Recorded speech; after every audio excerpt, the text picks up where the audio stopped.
வணக்கம் மக்களே, இன்றைக்கி மல்லி புதினா ஒரு கத்து இருந்தால் போதுங்க. தொகையில் செஞ்சு பார்க்கலாம். ஒரு மாதம்னா கூட கெட்டு போகாதுங்க. அதுக்கு தேவையான பொருள் ஒரு ஸ்பூன் வெந்தயம், ஒரு ஸ்பூன் சீரகம், ஒரு ஸ்பூன் கடுகு, 5 காஷ்மீர் மிளகாய் எடுத்துக்கணுங்க. நல்லா வறுத்துக்கோங்க. வறுத்து தனியாக பொடி பண்ணி வச்சுக்கோங்க. ஒரு நெல்லிக்காய் சைஸ் புளி எடுத்துக்கின்னு கொத்தமல்லி புதினா நல்லா வதக்கிக்கோங்க. வதக்கிட்டு ஆற விட்ருங்க. ஆற விட்டுட்டு நல்லா மிக்ஸி ஜாரில் போட்டு வெறும் மிளகாத்தூள் ஒரு ஸ்பூன் போட்டுக்கணுங்க. காரத்துக்கு தேவையான அளவு உப்பு போட்டுக்கோங்க. அதை அரைச்சி எடுத்துன்னு வந்துக்கோங்க.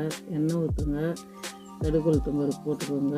ஒரு பூண்டு பொடிசாக கட் பண்ணிக்கோங்க. கருவேப்பிலை போடுங்க. நல்லா வதக்கிக்கோங்க. நல்லா பூண்டு வதங்குந்தா அரைச்சி வச்ச தொகையில் கொஞ்சம் மஞ்சத்தூள் போட்டு நல்லா வதக்குங்க.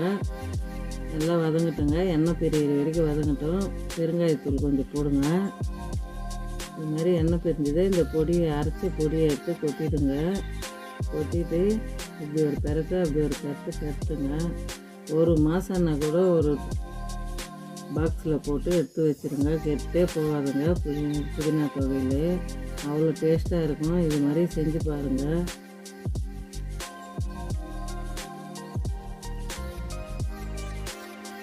பிடிச்சிருந்தால் லைக் பண்ணுங்கள், கமெண்ட் பண்ணுங்கள், சப்ஸ்கிரைப் பண்ணுங்கள்.